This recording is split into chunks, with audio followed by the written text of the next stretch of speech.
Alors oui, c'est vrai que ça peut être un peu bizarre de voir un peu débarquer cette vidéo et donc cette critique de F1, puisque sachez que je n'y connais absolument rien.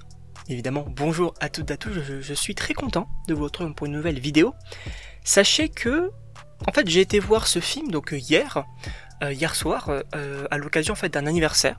Voilà, donc Kodiak, évidemment, je t'embrasse, on a été voir le film, la séance était à 20 h, il y avait d'autres petites personnes que j'embrasse également. C'était un vrai bon moment, une vraie bonne séance, et pour le coup, je dois dire que j'ai extrêmement apprécié. Bien évidemment, on va revenir sur le film, alors un peu, on va dire, sans spoiler déjà au début. Moi, j'avais vu un petit peu du coup les trailers du film, etc. Je me suis dit, ça pouvait être sympa, et là, moi j'ai adoré. J'ai vraiment adoré. C'est vrai que, alors sur certains moments, c'est vrai que, même sur certains aspects, j'ai envie de dire, on va y revenir, c'est assez simple, c'est des choses qu'on a un peu déjà vues aussi, mais force est de constater que ça fonctionne extrêmement bien. Selon moi, encore une fois. Moi, le film, je le compare un peu, enfin en tout cas, pour moi, c'est un peu un mélange de Top Gun Maverick et de Gran Turismo. Parce que Gran Turismo, on avait aussi ce côté voilà, du pilote que personne ne croyait en lui. Et finalement, voilà, il va avoir une bonne équipe, on va le soutenir, etc., on va le former et tout. Un petit peu aussi avec ce côté, ce film-là. Et aussi Top Gun Maverick, tout simplement parce que c'est le même réalisateur, si je dis pas de bêtises. Et aussi, les scènes d'avion qu'on avait, qui étaient très réussies dans Top Gun, on le retrouve totalement en course. Et ça, on va bien évidemment y revenir. Donc moi j'ai beaucoup aimé. Maintenant on va passer dans une partie un peu plus spoiler, entre gros guillemets, parce que bon il n'y a pas grand chose à spoiler non plus. Déjà donc le personnage principal, donc Brad Pitt, moi c'est un acteur que j'aime bien retrouver dans différents films. Je trouve que voilà il fonctionne en termes de comédie, en termes d'autres films, etc. Je trouve que ça fonctionne là aussi. Donc il interprète donc le personnage de Sonny. Pareil c'est un schéma qu'on a un peu déjà vu, c'est-à-dire voilà la personne qui était à son sommet, qui a tout perdu avec un accident, mais qui va finir par revenir, etc., que personne ne croit en lui, etc. C'est un peu un schéma qu'on a déjà vu, mais ça fonctionne vraiment bien. Surtout que là, en fait, on croit en ce personnage-là. C'est vrai que, comme je le disais, il a eu un accident qui était extrêmement grave, et il a pas mal de séquelles, mais au final, c'est l'amour de la course, j'ai envie de dire, et même lui il le dit, c'est l'amour de la course donc qui va déjà le retenir et le faire aussi un peu revenir. Donc ça aussi, c'est intéressant.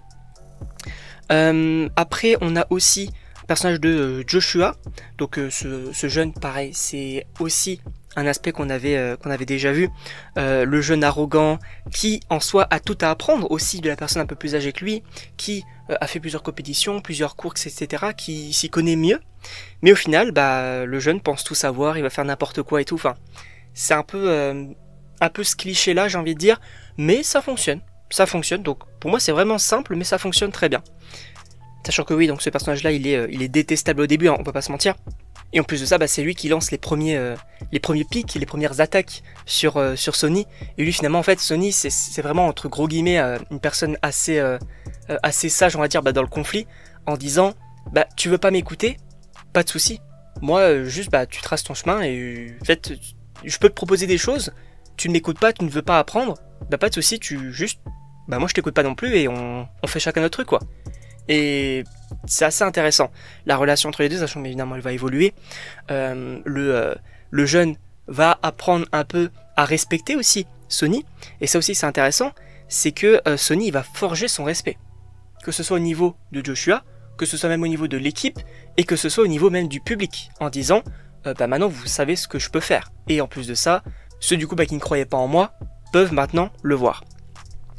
J'ai trouvé du coup que les deux acteurs ils jouaient bien, voilà, donc Brad Pitt et je ne me souviens plus du nom de l'acteur secondaire, même les autres acteurs, que ce soit du coup l'actrice donc de la directrice technique, ou en tout cas celle qui va concevoir entre gros guillemets les véhicules, également le chef, le patron un petit peu de l'écurie et tout, je trouve que ça fonctionnait vraiment bien, même tous les personnages secondaires et tout, j'ai bien aimé. Après on peut revenir aussi sur l'un des aspects que j'ai trouvé hyper intéressant, c'est en fait l'analyse de Sonny, puisque que ce soit au niveau de la voiture, au niveau de la course, et même au niveau de l'équipe, lui, il va analyser tout ça, il va travailler dessus, et il va, entre gros guillemets, tout arranger. C'est-à-dire que on va avoir une meilleure voiture, donc on va concevoir, etc. Alors je sais pas, encore une fois, je ne m'y connais absolument pas, hein, des sortes de pièces pour justement que la voiture aille plus vite, etc. Et une meilleure équipe. Parce que oui, il va passer du temps avec l'équipe, il va pas faire comme Joshua, à pas forcément les insulter, mais en tout cas, même la nouvelle par exemple, c'est un peu l'exemple aussi qu'on prend dans le film, il ne va pas forcément les respecter, là où Sonic directement il va dire c'est pas ta faute en fait, donc ça arrive à tout le monde à faire des erreurs, même lui, bah, il le montre hein, quand il détruit plusieurs voitures, on va pas se mentir, mais voilà. Après, il va falloir revenir sur les meilleures scènes du film, et c'est bien évidemment pendant les courses. On a quand même une réalisation ou même des plans qui peuvent faire penser donc à Top Gun Maverick. On va se retrouver vraiment en face du pilote ou alors on va avoir la vision du pilote. Je trouvais pareil, ça a fonctionné extrêmement bien. En fait, tu sens que ce film, il a vraiment été fait pour ceux qui aiment la Formule 1, mais aussi pas forcément pour ceux qui s'y connaissent. Par exemple, moi, j'y connaissais absolument rien. Je sais que Kodiak et Matisse sont des grands connaisseurs, j'ai envie de dire.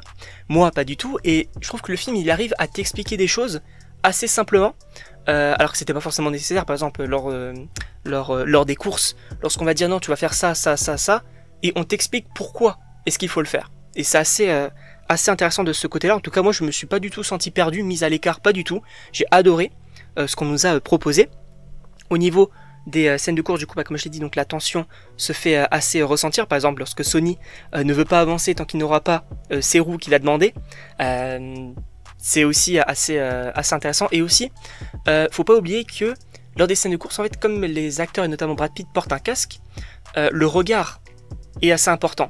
Et je trouve que c'est hyper intéressant, notamment lorsqu'on t'explique que sa rage, enfin en tout cas que c'est la rage qui conduit, on a un regard qui est très intéressant lorsque par exemple Joshua va avoir son accident, qui est très semblable à celui qu'a eu Sony. Pareil, on va voir le regard de Sony qui va changer et tout, et je trouve que Brad Pitt, il a bien réussi à jouer avec son regard.